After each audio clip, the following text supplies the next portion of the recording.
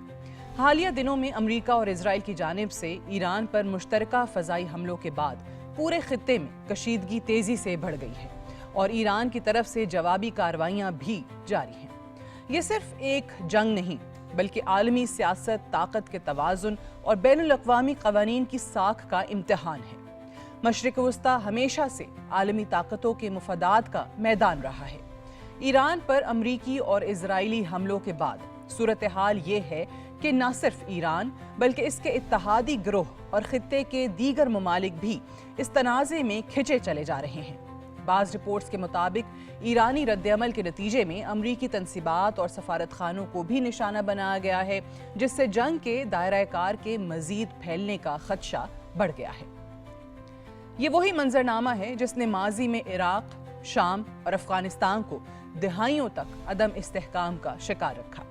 اگر یہ جنگ مزید پھیلتی ہے تو اس کے اثرات صرف مشرق وسطیٰ تک محدود نہیں رہیں گے، بلکہ اس کے معیشت، تیل کی قیمتوں اور بین الاقوامی سلامتی پر بھی گہرے اثرات مرتب ہوں گے۔ اس تنازع کا سب سے اہم پہلو یہ ہے کہ دنیا میں بین الاقوامی قوانین کی کیا حیثیت باقی رہ گئی ہے۔ اقوام متحدہ کے چارٹر کے مطابق کسی خود مختار ملک پر یک طرفہ فوجی حملہ صرف مخصوص حالات میں جائز سمجھا جاتا ہے، لیکن ناقدین کا کہنا ہے کہ ایران پر حملے اس اصول کے منافی ہیں اور اس سے عالمی نظام کمزور ہوتا ہے۔ جب بڑی قوتیں اپنی طاقت کے بل پر فیصلے کرتی ہیں تو اس سے ایک خطرناک مثال قائم ہوتی ہے۔ پھر چھوٹے ممالک کے لیے بین الاقوامی قانون کی کوئی حقیقی ضمانت باقی نہیں رہتی۔ یہ سوال صرف ایران کا نہیں بلکہ پورے عالمی نظام کا ہے۔ اگر آج ایک ملک پر بغیر عالمی اتفاق کے حملہ کیا جاتا ہے تو کل یہی اصول کسی اور ملک پر بھی لاگو ہو سکتا ہے۔ اس تنازع کے پھیلنے کے کئی ممکنہ خطرات ہیں۔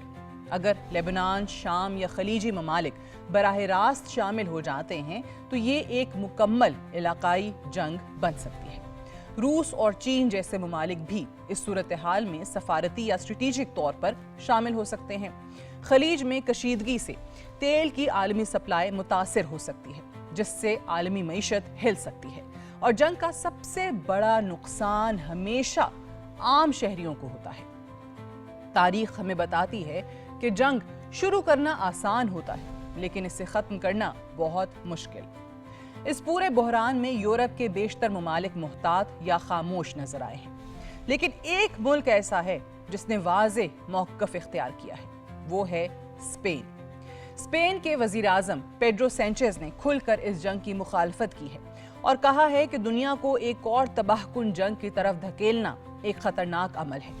انہوں نے امریکہ کے دباؤ کے باوجود واضح طور پر کہا کہ اسپین اس جنگ کا حصہ نہیں بنے گا، یہاں تک کہ جب امریکی صدر ڈونلڈ ٹرمپ نے اسپین کے ساتھ تجارتی تعلقات ختم کرنے کی دھمکی دی تو بھی سینچیز نے اپنے موقف سے پیچھے ہٹنے سے انکار کر دیا۔ پیڈرو سینچیز کا کہنا تھا کہ کسی ایک غیر قانونی عمل کا جواب ایک اور غیر قانونی عمل سے نہیں دیا جا سکتا اور دنیا کو جنگ کے بجائے سفارتکاری کی طرف جانا چاہیے۔ یہ موقف اس لیے بھی اہم ہے کیونکہ عالمی سیاست میں اکثر طاقتور ممالک کے دباؤ کے سامنے اصولی آوازیں کم ہی سنائی دیتی ہیں۔ دنیا نے پہلے بھی ایسے فیصلوں کے نتائج دیکھے ہیں۔ عراق جنگ کے وقت بھی بڑے بڑے دعوے کیے گئے تھے کہ اس سے دنیا زیادہ محفوظ ہو جائے گی، لیکن حقیقت اس کے برعکس نکلی۔ جنگ نے خطے کو مزید غیر مستحکم کیا، شدت پسندی کو جنم دیا اور لاکھوں انسانوں کی جانیں ضائع ہوئیں۔ آج بھی یہی خطرہ موجود ہے کہ اگر سفارتکاری کے بجائے طاقت کا راستہ اختیار کیا گیا تو مشرق وسطیٰ ایک بار پھر کئی دہائیوں تک عدم استحکام کا شکار ہو سکتا ہے۔ آج دنیا کو ایسے رہنماؤں کی ضرورت ہے جو جنگ کی بجائے امن کو ترجیح دیں۔ طاقت کا استعمال کبھی کبھی ناگزیر ہو سکتا ہے لیکن اسے ہمیشہ آخری راستہ ہونا چاہیے۔ اس وقت سب سے ضروری بات یہ ہے کہ فوری جنگ بندی کی کوشش کی جائے، سفارتی مذاکرات شروع کیے جائیں اور اقوام متحدہ اور عالمی اداروں کو فعال کردار ادا کرنا چاہیے، کیونکہ جنگ جیتنے والا کوئی نہیں ہوتا لیکن ہارنے والے لاکھوں ہوتے ہیں۔ ایران، امریکہ اور اسرائیل کے درمیان موجودہ کشیدگی صرف ایک علاقائی تنازعہ نہیں بلکہ عالمی نظام کے مستقبل کا امتحان ہے۔ اگر دنیا نے اس وقت دانشمندی کا مظاہرہ نہ کیا تو یہ تنازعہ ایک بڑی عالمی جنگ کی شکل بھی اختیار کر سکتا ہے۔ ایسے وقت میں اصولی موقف اختیار کرنا آسان نہیں ہوتا، لیکن جب کچھ رہنما طاقت کے سامنے کھڑے ہو کر امن اور بین الاقوامی قانون کی بات کرتے ہیں تو وہ دنیا کو یاد دلاتے ہیں کہ سیاست کا مقصد جنگ نہیں بلکہ انسانیت کی حفاظت ہونا چاہیے، اور شاید یہی وہ سبق ہے جو ہمیں تاریخ سے سیکھنا چاہیے۔ That's all for tonight. Good night and Allah Hafiz.